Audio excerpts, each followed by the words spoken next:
بسم اللہ الرحمن الرحیم۔ آج کا جو واقعہ میں آپ کے ساتھ شیئر کرنے والی ہوں وہ ہے حضرت سیدنا فاطمہ الزہرا رضی اللہ تعالی عنہا کا، جنہیں لونڈی کی صورت میں ایک تسبیح ملی۔ بخاری شریف کی روایت ہے کہ ایک مرتبہ فتوحات کا زمانے میں بے شمار غلام اور لونڈیاں بطور مال غنیمت آئیں۔ حضرت سیدنا علی المرتضیٰ نے حضرت سیدنا فاطمہ الزہرا سے کہا کہ وہ حضور نبی کریم صلی اللہ علیہ وآلہ وسلم کی بارگاہ میں جا کر گھریلو کام کاج کے لیے کوئی لونڈی مانگ لیں تاکہ گھریلو کام کاج میں ان کی مدد ہو سکے۔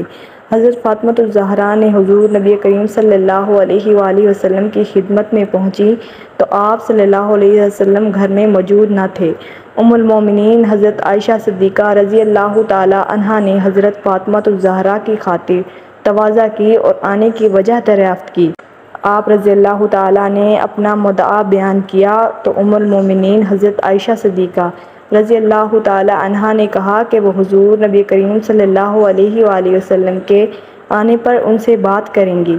آپ رضی اللہ تعالیٰ عنہا اپنے گھر واپس تشریف لے گئیں اور پھر حضور نبی کریم صلی اللہ علیہ وآلہ وسلم تشریف لائے تو ام المومنین حضرت عائشہ صدیقہ رضی اللہ تعالیٰ عنہا نے حضرت سیدنا فاطمہ الزہرا کے آنے کی اطلاع دی اور ان کا مدعا بیان کیا۔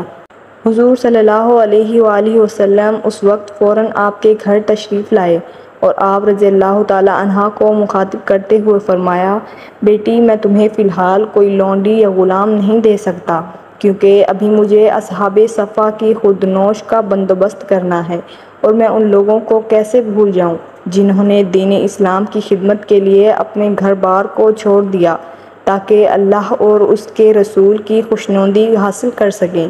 میں تمہیں آج ایسی بات بتاتا ہوں جو تمہارے لیے لونڈی اور غلام کی نسبت ہزار راہ درجے بہتر ہے۔ حضرت سیدنا فاطمہ الزہرا نے عرض کیا کہ ضرور بتائیے۔ حضور نبی کریم صلی اللہ علیہ وآلہ وسلم نے فرمایا، تم رات کو سوتے وقت اور ہر نماز کے بعد 33 مرتبہ سبحان اللہ اور 33 مرتبہ الحمدللہ اور 34 مرتبہ اللہ اکبر پڑھ لیا کرو۔ یہ عمل تمہارے لیے لونڈی اور غلام کی نسبت کئی گنا بہتر ہوگا۔ سبحان اللہ۔